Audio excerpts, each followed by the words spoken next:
आज का हमारा जो फर्स्ट लेक्चर और पहला टॉपिक है थर्मल सेक्शन। आज हम चालू करने वाले हैं, स्टार्ट करने वाले हैं। इस थर्मल सेक्शन के अंदर टोटल 4 यूनिट आने वाले हैं। तो पहला जो यूनिट है हमारा वो है kinetic theory of gases, that is KTG के नाम से शॉर्टकट से हम इसे कह सकते हैं। दूसरा जो टॉपिक है वो है thermometry, thermal expansion and calorimetry का। उसके बाद तीसरा टॉपिक हम कंटिन्यू करने वाले हैं ट्रांसमिशन ऑफ हीट का। और फोर्थ नंबर का जो टॉपिक है वो टॉपिक होने वाला है थर्मोडायनामिक्स का। तो स्टेप बाय स्टेप हम चारों के चारों टॉपिक कवर करने वाले हैं। सबसे पहले हम थ्योरी कवर कर लेंगे। थ्योरी के बाद में हम उसके फॉर्मूला जो है वो शॉर्टकट कीज और फॉर्मूले निकाल लेंगे और लास्ट में फिर हम उसके बेसिस पे न्यूमेरिकल सॉल्व करने वाले हैं। तो फर्स्ट लेक्चर स्टार्ट करते हैं थर्मल सेक्शन का और पहला जो टॉपिक है वो है kinetic theory of the gases. मैं हूं professor Rajesh Kale, MTech mechanical, mentor and director of Physics Ranker, Usmanpura, Aurangabad, Maharashtra से। तो स्टार्ट करते हैं काइनेटिक थ्योरी ऑफ गैसेस से। नाउ द सब्सटेंस, जैसे कि फाउंडेशन का जो हमारा फर्स्ट लेक्चर था, अगर आप लोगों ने नहीं देखा होगा तो इस वक्त फाउंडेशन जो है वो YouTube के ऊपर अवेलेबल है। टोटल फाउंडेशन के 21 लेक्चर है, तो उसके अंदर हमने सारे कंसेप्ट लिए हैं। तो वापस एक बार हम यहाँ पे रिवाइज करते हैं कि सब्सटेंस किसे कहते हैं एंड सब्सटेंस को अगर हम क्लासिफाई करते हैं तो सब्सटेंस के कितने टाइप्स होते हैं। एक्चुअल सब्सटेंस को किस तरीके से आप क्लासिफाई कर रहे हो उसके ऊपर से उसका हर एक कैटेगरी वाइज उसका क्लासिफिकेशन अलग अलग होता है। तो यहां पर हम सब्सटेंस को क्लासिफाई करने वाले हैं अकॉर्डिंग टू द स्टेट। यहां पर हम सब्सटेंस को क्लासिफाई करने वाले हैं, लेकिन अकॉर्डिंग टू द स्टेट के हिसाब से हम उसे क्लासिफाई करने वाले हैं। Now according to the state the substance can be classified into 2 type. अगर सब्सटेंस को हम क्लासिफाई करते तो इसके 2 टाइप आते हैं, 2 टाइप आते हैं। पहला जो टाइप है वो है सॉलिड, पहला टाइप जो है वो है सॉलिड, और सेकंड जो टाइप है उसे कहते हैं फ्लूइड। मैक्सिमम स्टूडेंट कहते हैं कि अगर सब्सटेंस को क्लासिफाई करते हैं तो सॉलिड, लिक्विड एंड गैसेस। गलत है, इस तरह से क्लासिफिकेशन नहीं होता है। क्लासिफिकेशन इस तरह से होता है कि पहला टाइप है सॉलिड और दूसरा जो टाइप है वो है फ्लूइड का। What is mean bye solid? इससे पहले जो हमारा जो यूनिट खत्म हुआ है वो यूनिट है सरफेस टेंशन। सरफेस टेंशन के स्टार्टिंग में हमने एक पॉइंट देखा था और वो पॉइंट था कि इंटरमॉलिक्यूलर फोर्स। मैं यहाँ पे मैक्सिमम टाइम शॉर्टकट में वर्ड्स लिखता हूँ, ठीक है, और शॉर्टकट में मैं इसलिए लिख रहा हूँ क्योंकि हमारे पास टाइम का लिमिट होता है, मतलब टाइम लिमिट होता है। कम से कम टाइम में हमें ज्यादा से ज्यादा कंटेंट डिलीवर करना होता है, तो इसीलिए।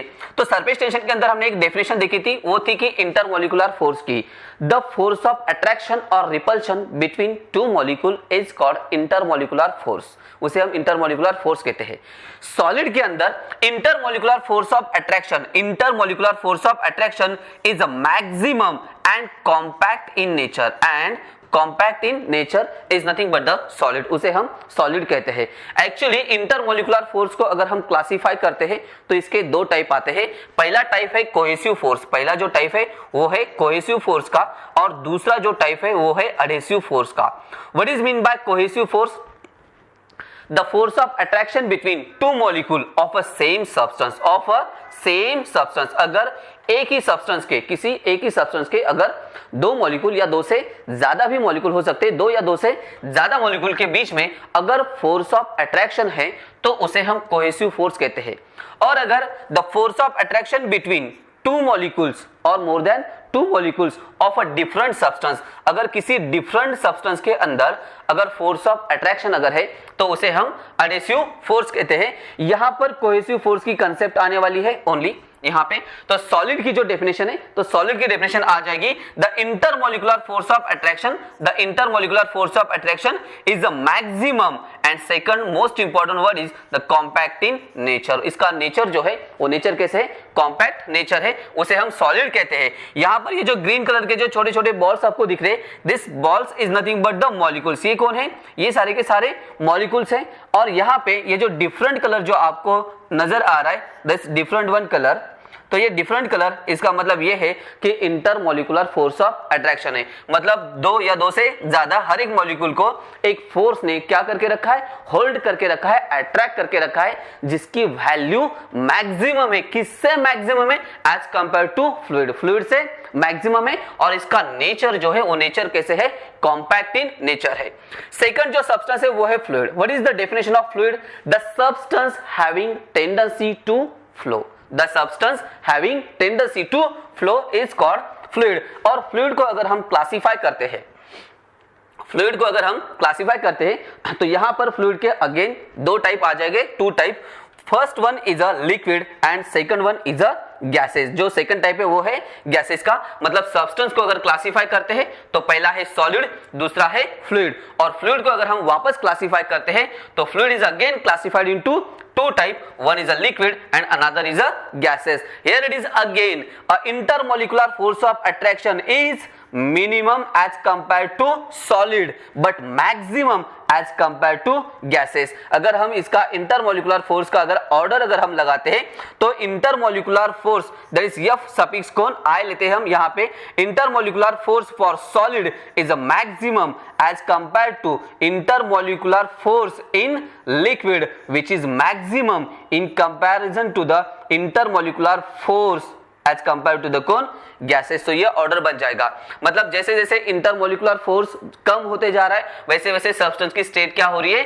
चेंज हो रही है। यहाँ पर इंटरमोलिकुलर फोर्स ऑफ अट्रैक्शन तो है लेकिन सॉलिड के कंपैरिजन में क्या है? मिनिमम है। और गैसेस के अंदर तो इंटरमोलिकुलर फोर्स ऑफ अट्रैक्शन जो है, ये इंटरमोलिकुलर फोर्स ऑफ अट्रैक्शन बहुत ही लेस है। उसके बाद यहाँ पर एक और पॉइंट मेंशन किया है कि यहाँ पे लेस देन और इक्वल टू 100 डिग्री सेल्सियस, मतलब इसका मतलब ये है कि जैसे जैसे टेम्परेचर इंक्रीज होगा, जैसे जैसे टेम्परेचर इंक्रीज होगा तो इंटरमोलिकुलर फोर्स ऑफ अट्रैक्शन की वैल्यू डिक्रीज होगी। This intermolecular force that is cohesive force is nothing but the surface tension. क्योंकि हमने सरफेस टेंशन में एक और पॉइंट देखा था कि surface tension produces due to cohesive force. Surface tension produce हो रहा है किसकी वजह से? कोहेसिव फोर्स की वजह से। कोहेसिव फोर्स जितना ज्यादा उतना सरफेस टेंशन की वैल्यू भी ज्यादा होती है। और सरफेस टेंशन के ऊपर टेम्परेचर का इफेक्ट होता है। Temperature increases, surface tension decreases. ये पॉइंट हमने dependency of the surface tension के अंदर अच्छे से पूरा पॉइंट क्लियर कर लिया था। तो यहाँ पे ये इंट्रोडक्शन हो गया केटीजी के अंदर। तो substance can be classified into two type, one is a solid another is a fluid and fluid is again classified into two type, one is a liquid and another is a gases. तो next जो point है वो next point है हमारा gases का। तो KTG के अंदर मतलब काइनेटिक थ्योरी ऑफ गैसेस। तो स्टार्ट करते हैं गैसेस से। What is mean by gases? The substance which have a tendency to flow. जो डेफिनेशन फ्लूइड के लिए है वही डेफिनेशन लिक्विड के लिए हम लिख सकते हैं, वही डेफिनेशन हम गैसेस के लिए भी लिख सकते हैं, कोई दिक्कत नहीं। The substance which is having a tendency to flow and having very less intermolecular force is called gases. उसके बाद गैसेस के डेफिनेशन के बाद नेक्स्ट जो पॉइंट है वो है कैरेक्टरिस्टिक। ये कैरेक्टरिस्टिक का जो पॉइंट है ना, ये पॉइंट बहुत ही ज्यादा इंपॉर्टेंट है। नीट और जेईई के पॉइंट ऑफ व्यू से इसके ऊपर कंसेप्चुअल क्वेश्चन आ सकते हैं। कंसेप्चुअल क्वेश्चन कहा मैंने, एज इट इज स्टेटमेंट नहीं आने वाले, कंसेप्चुअल क्वेश्चन आने वाले, तो इसे हम डिटेल में एक्सप्लेन करने वाले हैं। पहली जो कैरेक्टरिस्टिक है वो है it does not have a particular shape and size but can be obtained in a vessel of any shape or size। जो भी गैसेस मॉलिक्यूल है इस गैसेस को कोई भी शेप और साइज नहीं है।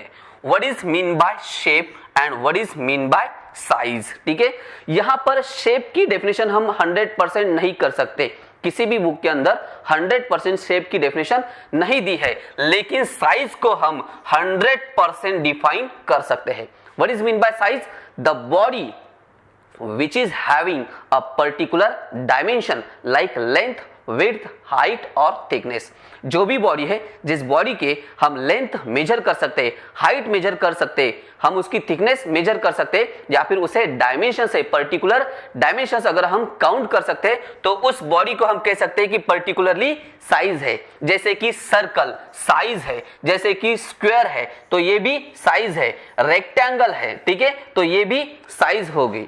तो शेप जो है, तो शेप की डेफिनेशन 100% नहीं, लेकिन फिर भी हम शेप को डिफाइन कर सकते हैं। The body which may or may not have a dimension, the body which may or may not have dimension.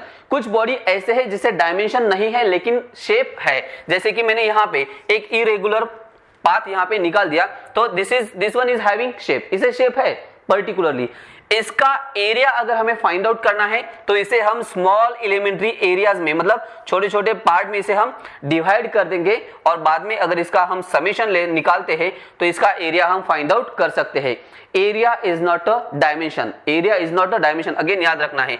मतलब यहाँ पे अगर हम ये नहीं कह सकते कि अगर हम एरिया काउंट कर सकते हैं तो उसे साइज कहेंगे, गलत हो जाएगा, क्योंकि अगर इरेगुलर शेप अगर है तो इरेगुलर शेप का भी हम एरिया निकाल सकते हैं by taking derivative and integration. Derivative का मतलब ही यही होता है कि ब्रेक करना, और इंटीग्रेशन का मतलब होता है कलेक्शन, दैट इज समेशन। मतलब फिजिक्स के अंदर और मैथ के अंदर सिंबल का थोड़ा थोड़ा फर्क है, लेकिन जो मीनिंग निकलता है वो सेम ही मीनिंग आता है यहाँ पे। तो यहाँ पे शेप और साइज की डेफिनेशन हो गई। The size which is having particular dimension, कौन से डायमेंशन है, जैसे कि लेंथ है, विड्थ है, हाइट है और थिकनेस है, तो उसे हम पर्टिकुलरली साइज है ऐसे कह सकते हैं। तो पहली कैटेगरी, ठीक है, it does not having particular shape and size but can be obtain, ठीक है, लेकिन साइज और शेप तो नहीं है, लेकिन इसे हम जिस किसी वेसल के अंदर पुअर कर देंगे, फिल कर देंगे, तो वो उस वेसल का शेप एक्वायर कर लेगा। सेकंड जो पॉइंट है वो सेकंड पॉइंट है यहाँ पे, it expand indefinitely and uniformly to fill the available space. मतलब जिस किसी वेसल के अंदर अगर हम गैसेस इंसर्ट करते हैं, पुअर करते हैं, तो जितना भी अवेलेबल स्पेस है वो total available space uniformly complete fill कर लेता है। मतलब लिक्विड के जैसे नहीं है, लिक्विड के अंदर जैसे कि मान लो कि आपके पास ग्लास है और ग्लास में आपने हाफ फिल करके रखा, तो लिक्विड जितना सब्सटेंस अवेलेबल है उतना ही स्पेस एक्वायर करता है, जितना सब्सटेंस अवेलेबल है उतना ही स्पेस एक्वायर कर लेता है। लेकिन गैसेस का वैसे नहीं है, gases continuously in motion, gases continuously कैसे है, मोशन में है, उनकी वेलोसिटी जीरो नहीं है, जीरो कर सकते हैं, लेकिन कब कर सकते हैं, एट एब्सोल्यूट टेम्परेचर, और 0 kelvin is nothing but the absolute temperature. ये ओके नहीं है, ये 0 केल्विन है, ठीक है। अगर गैसेस की टेम्परेचर, गैसेस का टेम्परेचर अगर हम 0 केल्विन करते हैं तो इसकी velocity v equal to 0 and volume v is also equal to 0 हो जाता है, ठीक है। मतलब ये आइडियल केस है यहाँ पे। तो इन जनरल गैसेस की वेलोसिटी कभी भी 0 नहीं रहती है, तो कंटिन्यू अगर मोशन में अगर है तो इसका मतलब यह है कि जितना भी वेसल का स्पेस होगा, जितना भी वॉल्यूम होगा, वो टोटल वॉल्यूम यूनिफॉर्मली क्या कर लेंगे, एक्वायर कर लेंगे। तीसरी कैरेक्टरिस्टिक है, it exert a pressure on its surrounding. कहां पर वो प्रेशर एक्सर्ट करेंगे, सराउंडिंग के ऊपर प्रेशर एक्सर्ट करेंगे। जैसे कि अगर कंटेनर आपके पास है और कंटेनर के अंदर, जैसे कि मान लो कि आपके पास कंटेनर है और कंटेनर के अंदर जितने भी गैस मॉलिक्यूल है, तो ये सारे गैस मॉलिक्यूल क्या हो जाएंगे, मोशन में है तो इसके वॉल पर स्ट्राइक होंगे, उसके वॉल पर स्ट्राइक हो जाएंगे, ठीक है। जिस फोर्स है वो स्ट्राइक हो जाएंगे, force divided by area is nothing but the कौन, प्रेशर। तो उसके अंदर प्रेशर भी क्या हो जाएगा, क्रिएट हो जाएगा। मतलब जितने भी गैसेस मॉलिक्यूल है ये कंटिन्यूसली कोलाइड्स होते रहेंगे, कोलाइड्स अगर होंगे तो प्रेशर भी क्या हो जाएगा, जनरेट होते रहेगा वहां पर। ये थे कैरेक्टरिस्टिक ऑफ द गैसेस के। अभी अगला जो पॉइंट है वो पॉइंट है कि assumption of kinetic theory of gases. अगर हमें स्टडी करनी है तो कुछ अजम्पशन हमें कंसीडर करने होंगे। तो अजम्पशन कैसे है, तो पहला ए है कि अजम्पशन रिगार्डिंग मॉलिक्यूल्स। पहला जो अजम्पशन है वो फर्स्ट अजम्पशन किसके रिगार्डिंग है, मॉलिक्यूल्स के रिगार्डिंग है। इसके अंदर पहला पॉइंट जो है वो है कि every gas consist of extremely small particle called molecules. जैसे केमिस्ट्री के अंदर जो स्मॉलेस्ट पार्टिकल होता है ना, वो स्मॉलेस्ट पार्टिकल मतलब एटम होता है, ठीक है। It's not a item, it is a atom, ठीक है। वर्ड के अंदर मतलब अच्छे से बोलना है। केमिस्ट्री के अंदर जो स्मॉलेस्ट पार्टिकल होता है, that smallest particle is nothing but the कौन, एटम होता है। लेकिन यहाँ फिजिक्स के अंदर जो स्मॉलेस्ट पार्टिकल हम जो कंसीडर करने वाले हैं वो smallest particle is nothing but the कौन है, मॉलिक्यूल्स है। Every gas consist of a extremely small particle that is nothing but the कौन, कौन है यहाँ पे? मॉलिक्यूल्स है। सेकेंड जो पॉइंट है वो है the molecules of the given gas, the molecule of the given gas are all identical but are different than these of another gases. Gases के जितने भी मॉलिक्यूल्स हैं वो सारे के सारे मॉलिक्यूल्स कैसे हैं? आइडेंटिकल है, आइडेंटिकल है, ठीक है, बट डिफरेंट देन, वो अलग है, लेकिन किससे? Different than these of another gases. इसका मतलब मान लो कि आपके पास हाइड्रोजन के अगर मॉलिक्यूल्स है तो हाइड्रोजन के मॉलिक्यूल्स, हीलियम के मॉलिक्यूल्स या फिर ऑक्सीजन के मॉलिक्यूल्स, सारे के सारे मॉलिक्यूल्स कैसे हैं? आइडेंटिकल है। सारे के सारे मॉलिक्यूल्स कैसे हैं? आइडेंटिकल है, ठीक है, लेकिन ये हर एक दूसरे से कैसे है? डिफरेंट है। हर एक दूसरे से कैसे है? डिफरेंट है। उसके बाद तीसरा जो पॉइंट है वो है the gas molecule, the molecule of the gas are identical, spherical, rigid and perfectly elastic point masses. इसे आईएमपी करके रखना है नीट और जेई के पॉइंट ऑफ व्यू से। This one is a very important, IMP इसे करके रखना है क्योंकि इसके अंदर नीट और जेई मतलब प्रीवियस क्वेश्चन आपको मिल जाएगा इसके ऊपर।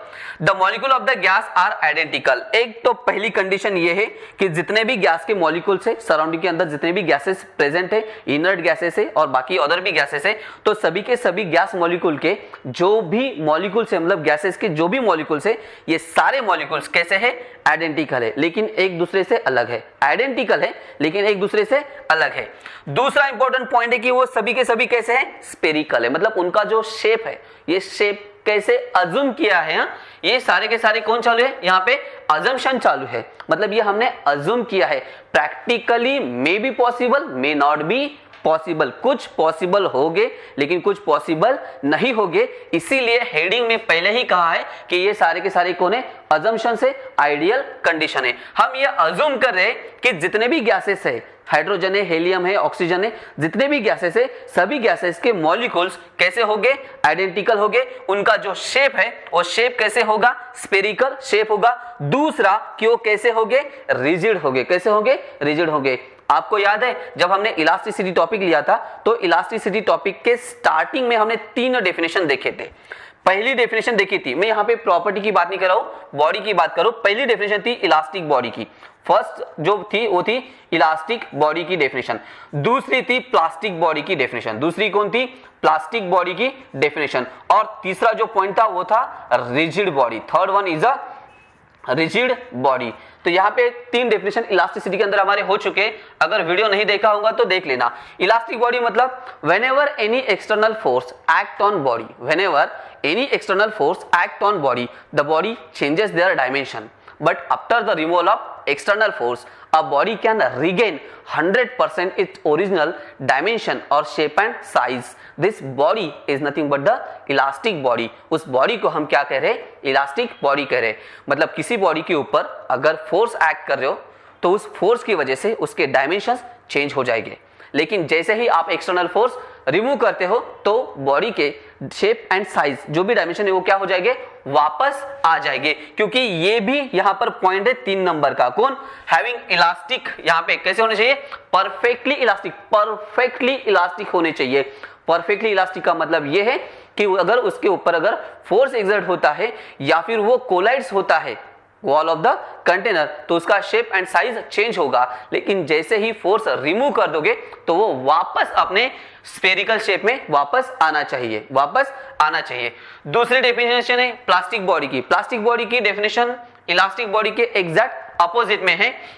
Whenever any external force act on the body, whenever any external force act on a body, the body changes their dimension, that is shape and size, but after the removal of external force a body does not regain its original dimension. अगर आप external force remove भी कर देते हो तो भी अगर body के डायमेंशंस वापस नहीं आ रहे तो उस बॉडी को हम कहेंगे प्लास्टिक बॉडी। और तीसरी जो है, थर्ड जो टाइप है वो है रिजिड बॉडी। रिजिड बॉडी की डेफिनेशन है whenever any external force act on the body, the body does not changes their dimension, does not changes their dimension, that type of body is called rigid body. Actually universe के अंदर तीनों के तीनों body 100% present नहीं है, पर limiting value of the force, एक force की पर्टिकुलर लिमिटेड वैल्यू अगर हम एक्ट करते हैं तो हमें perfectly elastic body, plastic body and rigid body मिल जाएगी। एक और इंपॉर्टेंट पॉइंट याद रखना है, ये जो रिजिड बॉडी हम यहाँ पे कह रहे हैं, ये रिजिड बॉडी हम ऑलरेडी यूज कर चुके हैं मैकेनिक्स के अंदर। मैकेनिक्स के अंदर सिंपली बॉडी अगर शब्द भी आता है, वर्ड भी आता है, तो वहां पर वो जो बॉडी है उसका मतलब कौन है? रिजिड बॉडी है। मैकेनिक्स के अंदर अभी कभी आपने देखा कि चेंज इन लेंथ आपने फाइंड आउट किए? कभी नहीं। आप ढूंढ के दिखाओ मुझे कि चेंज इन डायमेंशन आपने मैकेनिक्स के अंदर कोई न्यूमेरिकल सॉल्व करके देखा होगा, या कोई न्यूमेरिकल आपको मिल जाए तो मुझे भी सेंड कर देना, क्योंकि पूरे मैकेनिक्स के अंदर बॉडी कौन सी है? रिजिड बॉडी है, उसके अंदर कभी भी चेंज इन डायमेंशन नहीं निकालना है। तो ये बहुत ही ज्यादा इंपॉर्टेंट पॉइंट था तीसरा हमारा। The molecule of the gas are कैसे होना चाहिए? आइडेंटिकल होना चाहिए। शेप कैसे होना चाहिए? स्फेरिकल होना चाहिए। तीसरा पॉइंट जो था वो कैसे था कि कैसे होने चाहिए मॉलिक्यूल्स? रिजिड मॉलिक्यूल्स होने चाहिए एंड परफेक्टली इलास्टिक होने चाहिए एंड पॉइंट मासेस होने चाहिए। परफेक्टली इलास्टिक पॉइंट मासेस होने चाहिए, क्योंकि गैस मॉलिक्यूल अगर कंटिन्यूसली मोशन में है, गैस मॉलिक्यूल अगर कंटिन्यूसली मोशन में है, तो पॉसिबल है कि अगर बीच में अगर कोई आता भी है या पार्टीशन भी आता है या वॉल भी आते हैं, तो गैस मॉलिक्यूल वॉल्स के ऊपर क्या हो जाएंगे? स्ट्राइक हो जाएंगे। जैसे ही वॉल के ऊपर स्ट्राइक हो जाएंगे तो उसके ऊपर फोर्स एक्ट हो जाएगा, और फोर्स अगर उसके ऊपर एक्ट हो रहा है तो पॉसिबिलिटी है कि उसके डायमेंशंस चेंज हो जाएंगे। लेकिन जैसे ही वो वापस आ जाएगा, कोलाइड्स के बाद वापस आ जाएगा या फिर मूव हो जाएगा अपना पाथ चेंज करके, तो उसका शेप वापस स्फेरिकल होना चाहिए, वापस स्फेरिकल होना चाहिए। अगर वो ओरिजिनल शेप एंड साइज अगर रीगेन कर रहा है, इसका मतलब यह है कि वो परफेक्टली कैसे है? इलास्टिक है। अगर परफेक्टली इलास्टिक अगर नहीं है तो मान लो स्फेरिकल आपने, जैसे कि बॉल होता है ना, बॉल आपने लिया और वॉल के ऊपर आपने थ्रोन कर दिया। जैसे ही वॉल के ऊपर आपने थ्रोन कर दिया तो उसका शेप चेंज होता है। जब वॉल के ऊपर वो स्ट्राइक होता है तब फ्रैक्शन ऑफ सेकंड के लिए क्या होता है? उसका शेप चेंज होता है। मान लो चेंज इन शेप के साथ ही अगर बॉल वापस आ जाए तो दिक्कत हो जाएगी। वो परफेक्टली कैसे? इलास्टिक है। तो इस पॉइंट को आपको हाईलाइट करके रखना है। फोर्थ जो पॉइंट है वो है their size is negligible in comparison to the intermolecular distance, that is 10⁻⁹ meter. उनकी जो साइज है, मतलब जो मॉलिक्यूल है, उस मॉलिक्यूल की खुद की साइज जो है वो साइज कैसे होनी चाहिए? निग्लिजिबल होनी चाहिए इन कंपैरिजन टू कौन? Intermolecular distance 10⁻⁹ meter. ये भी हो चुका है सरफेस टेंशन के अंदर कि 10⁻⁹ मीटर, या फिर उसे हम 10 एंगस्ट्रॉम भी कह सकते हैं। मतलब 2.5 एंगस्ट्रॉम से ज्यादा, 2.5 एंगस्ट्रॉम से लेके 10 एंगस्ट्रॉम के बीच में अगर दो मॉलिक्यूल के बीच में अगर इतना डिस्टेंस अगर है, इस रेंज में अगर डिस्टेंस अगर है, तो फोर्स ऑफ अट्रैक्शन अवेलेबल है। और 10 एंगस्ट्रॉम से ज्यादा अगर डिस्टेंस अगर है तो दो मॉलिक्यूल के बीच में ना ही फोर्स ऑफ अट्रैक्शन है ना ही फोर्स ऑफ रिपल्शन है। 3 पॉइंट है। अगर 2.5, ये 5 है यहां पर, अगर 2.5 एंगस्ट्रॉम से कम अगर डिस्टेंस है, 2.5 एंगस्ट्रॉम से अगर कम अगर डिस्टेंस है दो मॉलिक्यूल के बीच में, तो वहां पर इंटरमॉलिक्यूलर फोर्स ऑफ रिपल्शन आ जाएगा। 2.5 से लेके 10 एंगस्ट्रॉम के बीच में अगर है तो फोर्स ऑफ अट्रैक्शन आ जाएगा। और अगर 10 एंगस्ट्रॉम से मैक्सिमम है तो नाइदर अट्रैक्शन नॉर रिपल्शन आ जाएगा, ना ही अट्रैक्शन रहेगा ना ही रिपल्शन रहेगा। तो जो अजम्पशन है वो अजम्पशन ये है कि जो मॉलिक्यूल है उस स्फेरिकल मॉलिक्यूल की जो साइज है वो साइज निग्लिजिबल होनी चाहिए as compare to intermolecular distance, that is 10⁻⁹ meter के कंपैरिजन में निग्लिजिबल वैल्यू होनी चाहिए। ये थे अजम्पशन रिगार्डिंग मॉलिक्यूल्स। दूसरा है अजम्पशन रिगार्डिंग वॉल्यूम। दूसरा अजम्पशन रिगार्डिंग कौन है? वॉल्यूम। अंडरलाइन करते चलना है कि आप अजम्पशन तो ले रहे हो लेकिन रिगार्डिंग किसके ले रहे हो, अलग अलग है यहाँ पे सबके पॉइंट्स। तो पहला है the volume of the molecule is negligible. The volume of the molecules, underline to the word again molecule. Molecule का खुद का वॉल्यूम, मॉलिक्यूल का खुद का volume, the volume of the molecule is negligible in comparison to the volume of the gases, volume of the gases, that is volume of the molecules is only 0.014% of the volume of gas, underline to the word। ठीक है, ये value important है, इसे learn करके रखना है। जो भी मॉलिक्यूल्स है उस मॉलिक्यूल का वॉल्यूम कितना है, तो 0.014% है टोटल गैस के वॉल्यूम के कंपैरिजन में। टोटल गैस के वॉल्यूम के कंपैरिजन में कितना? 0.014% है। मोस्ट इंपॉर्टेंट, जो मॉलिक्यूल्स है, मतलब मान लो कि ये मॉलिक्यूल्स है, इस मॉलिक्यूल्स का वॉल्यूम कैसे होना चाहिए? निग्लिजिबल होना चाहिए as compare to volume of the gas. मतलब जो भी टोटल गैस है ना, जब हम गैस वर्ड अगर हम यूज करें तो इसका मतलब यह है कि इसके अंदर नंबर ऑफ गैसेस है। नंबर ऑफ गैसेस मतलब नंबर ऑफ मॉलिक्यूल्स है जो कि डिफरेंट गैसेस के, जैसे हाइड्रोजन के होंगे, हेलियम के होंगे, उसके बाद कार्बन के होंगे या फिर ऑक्सीजन के होंगे। ठीक है, तो यहां पर आपको एक पॉइंट याद रखना है कि जो खुद मॉलिक्यूल है इसका वॉल्यूम निग्लिजिबल होना चाहिए as compare to volume of the gas, और उसकी वैल्यू कितनी है? 0.014% of the volume of gas. Next assumption regarding force. Assumption regarding कौन है? अभी यहाँ पे फोर्स के रिगार्डिंग अजम्पशन है। पहला है नो अट्रैक्टिव और रिपल्सिव फोर्स। पहला, नो अट्रैक्टिव और repulsive force act between gas molecule. जो भी दो गैस मॉलिक्यूल रहने वाले हैं उन दो गैस मॉलिक्यूल के बीच में ना ही फोर्स ऑफ अट्रैक्शन होना चाहिए और ना ही फोर्स ऑफ रिपल्शन होना चाहिए। ठीक है, इसका मतलब यह है कि मान लो कि ये आपके पास यहां पर एक वॉल है और इस वॉल के ऊपर एक मॉलिक्यूल स्ट्राइक होने वाला है, ये मॉलिक्यूल इसके ऊपर स्ट्राइक होने वाला है, लेकिन इसके नियर बाय, इसके बाजू में भी एक मॉलिक्यूल होगा, हो सकता है इसके इस साइड में भी एक मॉलिक्यूल होगा। अगर दो मॉलिक्यूल के बीच में का डिस्टेंस, दोनों मॉलिक्यूल के बीच में का डिस्टेंस अगर 10⁻⁹ मीटर या फिर 10 एंगस्ट्रॉम अगर है, तो ये ए मॉलिक्यूल इस बी मॉलिक्यूल को अट्रैक्ट कर लेगा, ए मॉलिक्यूल बी मॉलिक्यूल को अट्रैक्ट कर लेगा। तो जिस फोर्स से ये वॉल के ऊपर स्ट्राइक होना चाहिए था, उस फोर्स से ये स्ट्राइक नहीं हो पाएगा। सेकंड पॉइंट, मान लो कि बी के आगे एक और मॉलिक्यूल अवेलेबल है, सी मॉलिक्यूल, और दोनों के बीच में का डिस्टेंस अगर 2.5 एंगस्ट्रॉम से कम है, 2.5 एंगस्ट्रॉम से अगर कम है, तो ये मॉलिक्यूल बी मॉलिक्यूल को रिपेल कर देगा। इसकी वजह से भी इसके ऊपर, मतलब वॉल के ऊपर जो एक्चुअल फोर्स से वो स्ट्राइक होना चाहिए था, कोलाइड्स होना चाहिए था, वो कोलाइड्स नहीं होगा। तो इसीलिए यहाँ पे इंपॉर्टेंट पॉइंट क्या है? इंपॉर्टेंट पॉइंट कि दो और दो से ज्यादा मॉलिक्यूल, मतलब जितने भी मॉलिक्यूल्स है उन मॉलिक्यूल के बीच में फोर्स ऑफ अट्रैक्शन भी नहीं होना चाहिए और फोर्स ऑफ रिपल्शन भी नहीं होना चाहिए। दूसरा जो पॉइंट है वो है कि gravitational attraction among the molecule is ineffective. Again यहां पर अंडरलाइन करना है, gravitation attraction among the molecule is ineffective, मतलब इनके ऊपर कोई भी ग्रेविटेशनल फोर्स का इफेक्ट नहीं होना चाहिए। ग्रेविटेशनल फोर्स का नेचर कैसे? ग्रेविटेशनल फोर्स कौन? F is directly proportional to m1 m2 divided by कौन? r²। m1 m2 mass of the two bodies, r distance between m1 and m2।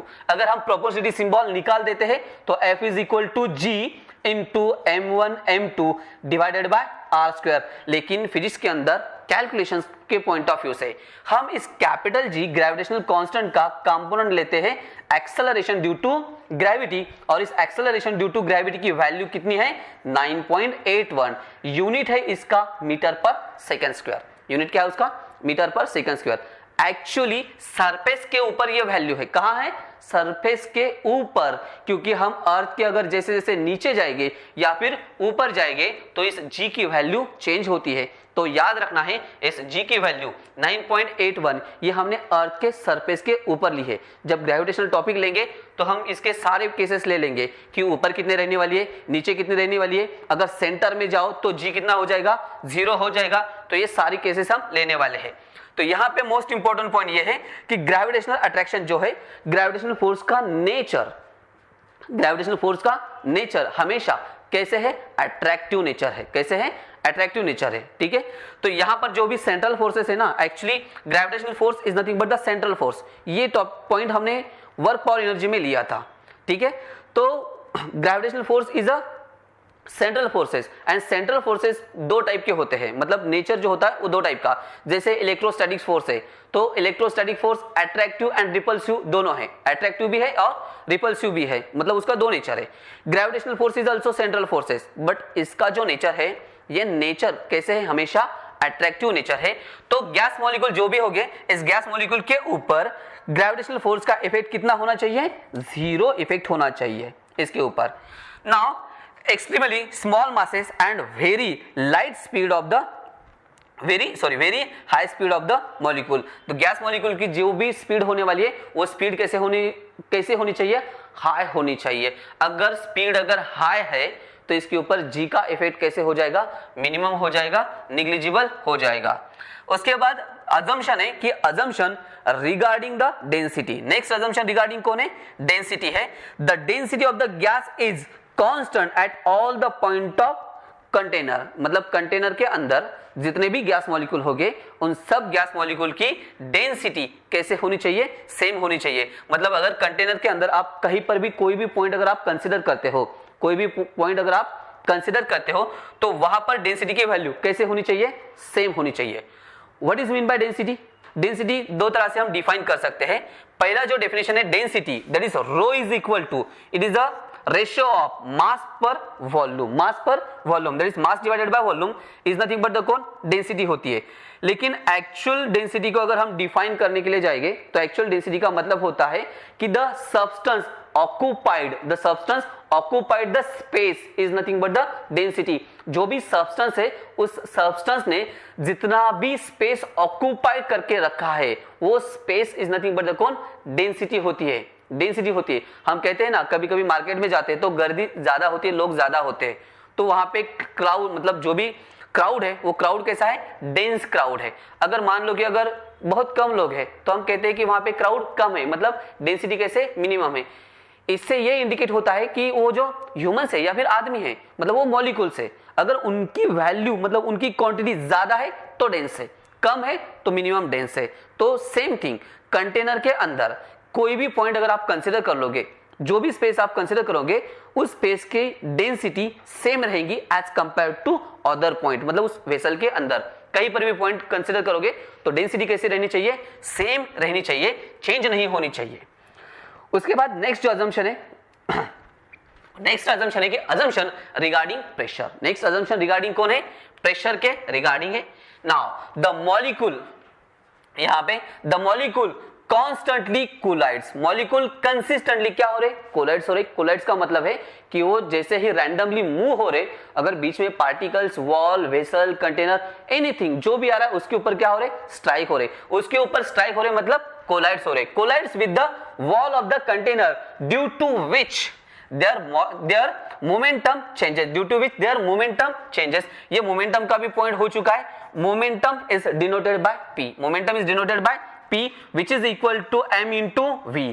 अब gas molecule का मास तो कांस्टेंट है, gas molecule का मास कैसे है, कांस्टेंट है। What is mean by mass?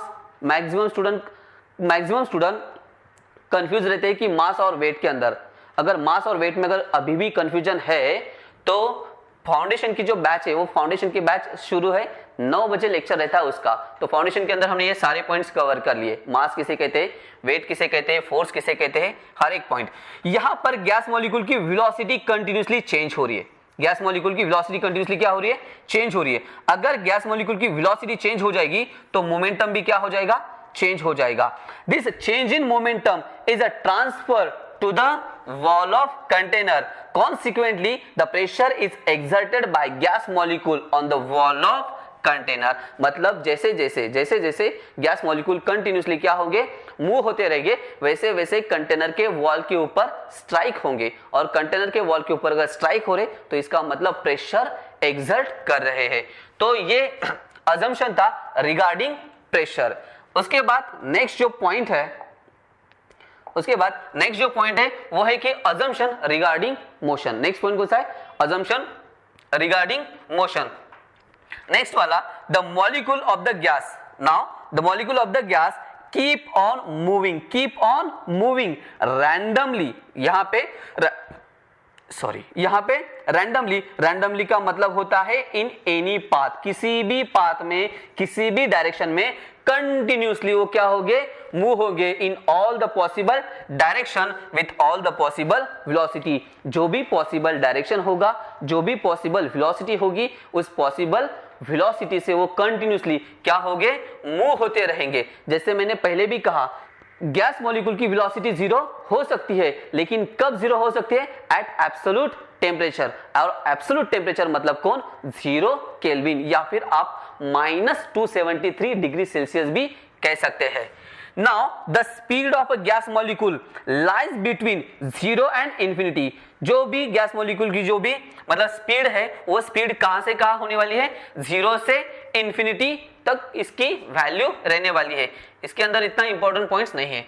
उसके बाद नेक्स्ट जो अजम्पशन है वो अजम्पशन है कि assumption regarding collision. Assumption regarding कौन है, कोलिजन। कोलिजन के अंदर पहला point, the gas molecule keep on colliding among the themselves as well as within the wall of containing vessel और containing of the vessel। मतलब जो भी वेसल है उस वेसल के अंदर ऑब्वियसली अगर गैस मॉलिक्यूल कंटिन्यू मोशन में है तो एक दूसरे के ऊपर क्या होते रहेंगे, कंटिन्यूसली स्ट्राइक होते रहेंगे। उस स्ट्राइक को हम कहते हैं कोलिजन। उस स्ट्राइकिंग को हम क्या कहते हैं, कोलिजन कहते हैं। नेक्स्ट पॉइंट है कि this collision are perfectly elastic. ये कोलिजन कैसे होना चाहिए, परफेक्टली इलास्टिक होना चाहिए। That is total energy before collision is equal to the total energy after collision. मतलब कोलिजन होने से पहले जितनी एनर्जी उसके पास है, कोलिजन होने से पहले जितनी एनर्जी उसके पास है उतनी ही एनर्जी उसके पास आफ्टर कोलिजन होनी चाहिए। एक्चुअल प्रैक्टिकली अगर देखा जाए तो कोई पार्टिकल अगर कंटिन्यूसली मोशन में है और कहीं पर अगर स्ट्राइक हो रहा है तो एनर्जी लॉस पॉसिबल है मतलब प्रैक्टिकली 100% एनर्जी लॉस होने वाली है। लेकिन हम यहां पर क्या कर रहे, अज्यूम कर रहे कि before collision and after collision energy remains same और एनर्जी इज कंजर्व। एनर्जी क्या होनी चाहिए, सेम रहनी चाहिए, एनर्जी चेंज नहीं होनी चाहिए। नाउ तीसरा पॉइंट जो है इसके अंदर वो है कि मॉलिक्यूल्स, यहां पे तीसरा पॉइंट कि molecules move in straight line with a constant speed during the successive collision. Successive का मतलब होता है लगत, मतलब एक दूसरे के साइड में। जैसे कि मान लो कि यहां पे एक मॉलिक्यूल, यहां पे दूसरा मॉलिक्यूल, यहां पे तीसरा मॉलिक्यूल, ये फोर्थ मॉलिक्यूल। अगर ये first, second, third and this one is a fourth.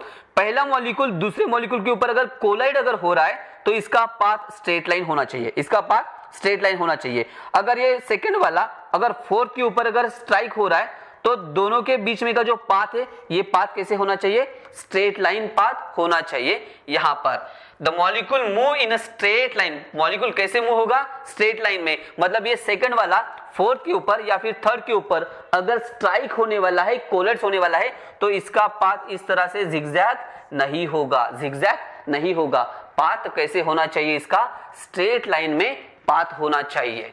तो ये था तीसरा पॉइंट। और फोर्थ वन जो है,